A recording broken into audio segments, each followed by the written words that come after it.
Breaking, muling sinisiyasat ng Ombudsman ang 612 million pesos pondo ni VP Sara Duterte.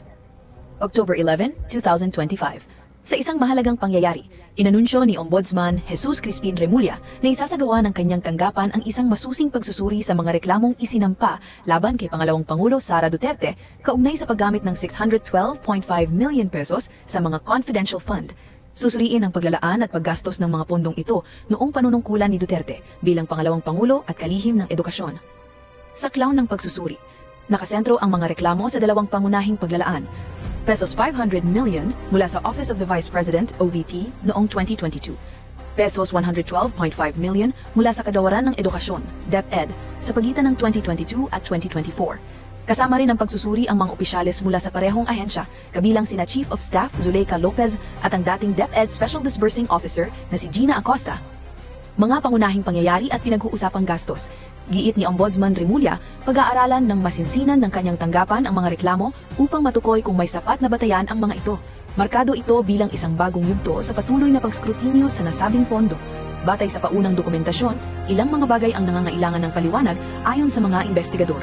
Bilis ng paggastos, ang mabilis na paglabas ng pondo kabilang ang inirulat na 125 million pesos na ginastos sa loob lamang ng 11 na araw noong 2022. Ang mga katanungan kaugnay sa mga ipinasang supporting documents at resibo para sa mga pondo, detalye ng mga pinaglaanan, inirulat na mga hirap sa pag-verify sa mga pagkakakilanlan ng ilang mga tumanggap ng pondo batay sa mga rekordes ng gobyerno. Posisyon ni VP Duterte at mas malawak na konteksto.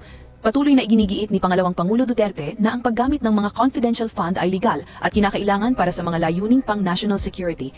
Hindi na siya sumagot sa mga partikular na katanungan sa mga pampublikong forum na binabanggit ang sub judice na kalagayan ng mga kaugnay na impeachment proceedings at mga alalahanin sa seguridad.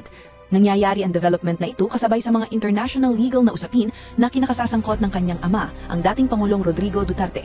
Kamakailan lamang ay tinanggihan ng ICC ang hinling ng matanda para sa interim release na kung saan binanggit ng korte ang patuloy na impluwensyang pampolitika ng kanyang pamilya, kabilang si Pangalawang Pangulo Duterte, bilang isang kadahilanan sa desisyon.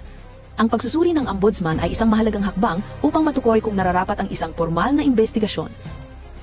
Sunod sa pagsusulit ng No Fake News para sa mga latest na walang pangunahing update sa politika ng Pilipinas at breaking news. Pindutin ang bell ng pagsusulit upang hindi ka magkakamali sa mga mahalagang pagbabago sa investigasyon ni Sara Duterte at iba pang mga pangunahing kwentong politikal.